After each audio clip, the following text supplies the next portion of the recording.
B ಜಯಶ್ರೀಗೆ ಅಧಿಕಾರಿಗಳ ಕಾಟ ಸದನದಲ್ಲಿ ಸದ್ದು ಮಾಡ್ತು. ಕಂದಾಯ ಇಲಾಖೆ ಅಧಿಕಾರಿಗಳ ಮೇಲೆ ಅಶೋಕ್ ಕಿಡಿಯನ್ನ ಕಾರಿದ್ರು. ಬಿ ಜಯಶ್ರೀಗೆ ಅಧಿಕಾರಿಗಳ ಕಾಟ ಸದನದಲ್ಲಿ ಸದ್ದು.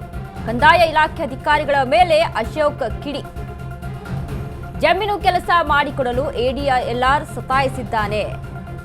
ಸಚಿವ ಕೃಷ್ಣ ಬೈರೇಗೌಡರು ಇಂದು ಸದನಕ್ಕೆ ಬಂದಿಲ್ವಾ? ನಿಮ್ಮ ಕೆಲಸಕ್ಕಿಂತ ಮೇಲಧಿಕಾರಿ ಕೆಲಸ ಮುಖ್ಯ ಅಂತಾನೆ. ಹಿರಿಯ ರಂಗಕರ್ಮಿ ಬಿ ಜಯಶ್ರೀಗೆ ಅಧಿಕಾರಿ ಹೇಳಿರುವಂತದ್ದು ಈ ರೀತಿಯಾಗಿ. ಅವನ್ಯಾರು ಎಡಿಎಲ್ಆರ್? ಇಲ್ಲಿಂದಲೇ ಕ್ರಮ ಆಗಬೇಕು. ಜಯಶ್ರೀ ಅವರನ್ನ ನೀವೇ ರಾಜ್ಯಸಭಾ ಸದಸ್ಯರಾಗಿ ಮಾಡಿದ್ರಿ.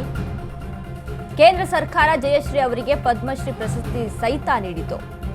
ಇಂಥವರಿಗೆ ಎಡಿಎಲ್ಆರ್ ಸರ್ವೆ ಮಾಡಿಕೊಡಲು ಸತಾಯಿಸಿದ್ದಾನೆ. ಎಡಿಎಲ್ಆರ್ ಮೇಲೆ ಕ್ರಮ ಆಗಲೇಬೇಕು ಅಂತ ಅಶೋಕ್ ಆಗ್ರಹವನ್ನ ಮಾಡಿದ್ರು. ಬಿಜಯಶ್ರೀಗೆ ಅಧಿಕಾರಿಗಳ ಕಾಟಕ್ಕೆ ಸಂಬಂಧಪಟ್ಟಂತೆ ಈಗಾಗಲೇ ಸುದ್ದಿ ಸಹಿತ ಆಗಿತ್ತು. ಈ ವಿಚಾರಕ್ಕೆ ಸಂಬಂಧಪಟ್ಟಂತೆ ಸದನದಲ್ಲಿ ಮಾತುಕತೆ ಆಯಿತು. ರಂಗಭೂಮಿ ಕಲಾವಿದರು ಅವರೊಂಥರ ಕರ್ನಾಟಕದ ಕೋಗಿಲೆ. ಅವರ ಹಾಡುಗಳಿಗೂ ಇನ್ನೂ ಕೂಡ ಜನರ ಮನಸ್ಸಲ್ಲಿ ಇನ್ನೂ ಉಳಿದಿದೆ. ಅವರು ಇನ್ನೊಬ್ಬ ಮೊನ್ನೆ ಯಾರೋ ಹೇಳ್ತಾ ಇದ್ರು, ಇನ್ನೊಬ್ಬ ಜಯಶ್ರೀ ಹುಟ್ಟಕ್ಕೆ ಸಾಧ್ಯನೇ ಇಲ್ಲ, ಆ ಥರದ ಕಂಠ ಅಂತ ಹೇಳಿದ್ರು.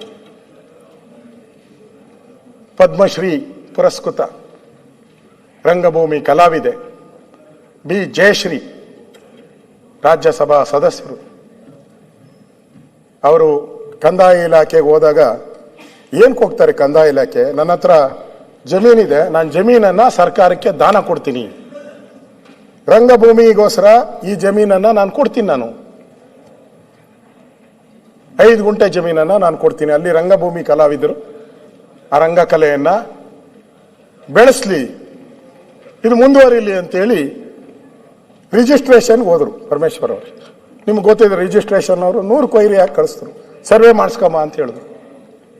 ಪಾಪ ಆ ಅಮ್ಮ 3 ಬಾರಿ ಅರ್ಜಿ ಕೊಟ್ಟಿದ್ದಾಳೆ.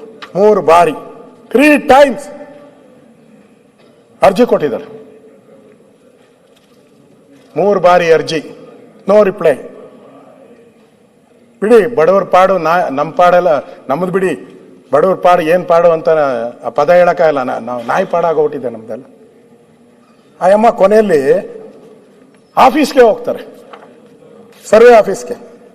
ಅವನು ಯಾವನೋ ಎಡಿಎಲ್ಆರ್ ಹೇಳ್ತಾನೆ, ನಿಮ್ಮ ಕೆಲಸಕ್ಕಿಂತ ನಮ್ಮ ಮೇಲಾಧಿಕಾರಿಯೇ ಕೆಲಸ ಮುಖ್ಯ. ಎಡಿಎಲ್ಆರ್ ಅವನು ಹೇಳೋದು. ಜಯಶ್ರೀ ಅವರು ಸ್ಟೇಟ್ಮೆಂಟ್ ಮಾಡಿದ್ದಾರೆ, ಸರ್ವೇಯರ್ ಉಡಾಫೆಯಿಂದ ವರ್ತಿಸುವುದಲ್ಲದೆ ಉದ್ದಟನದ ಮಾತುಗಳನ್ನಾಡಿ ಬೇಸರ ಉಂಟು ಮಾಡಿದ್ದಾರೆ. ಮಾಜಿ ಸಂಸದೆಯಾದ ನನ್ನನ್ನೇ ಅಲೆದಾಡಿಸಿರುವ ಇವರು ಸಾರ್ವಜನಿಕ ಕೆಲಸ ಮನ್ನಣೆ ಕೊಡುತ್ತಾರೆಯೇ? ಜಯಶ್ರೀ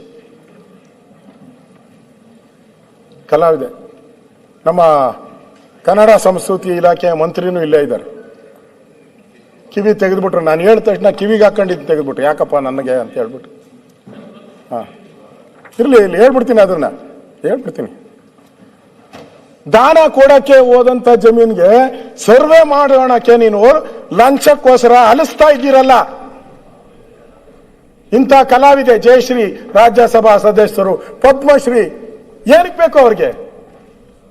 ರಾಜ್ಯಸಭಾ ಪದ್ಮಶ್ರೀ, ರಂಗಭೂಮಿ ಕಲಾವಿದೆ, ಟಿವಿಗಳಲ್ಲಿ ದಿನನಿತ್ಯ ನೋಡಿದ್ದಾರೆ ಆ ಅಮ್ಮ ಆಡೋ ಹಾಡನ್ನ. ಆ ಅಮ್ಮ ನೋವಿನಿಂದ ಹೇಳಿದಾಳೆ, ನನ್ನನ್ನು ಅಲಿಸಿ ಅಲ್ಲಿಂದ ಕಳಿಸಿದ್ದಾರೆ, ನಿನ್ನ ಕೆಲಸ ಮುಖ್ಯ ಅಲ್ಲ ನನಗೆ, ನಮ್ಮ ಅಧಿಕಾರಿ ಕೆಲಸ ಮುಖ್ಯ ಅಂತ ಹೇಳಿದ್ದಾರೆ.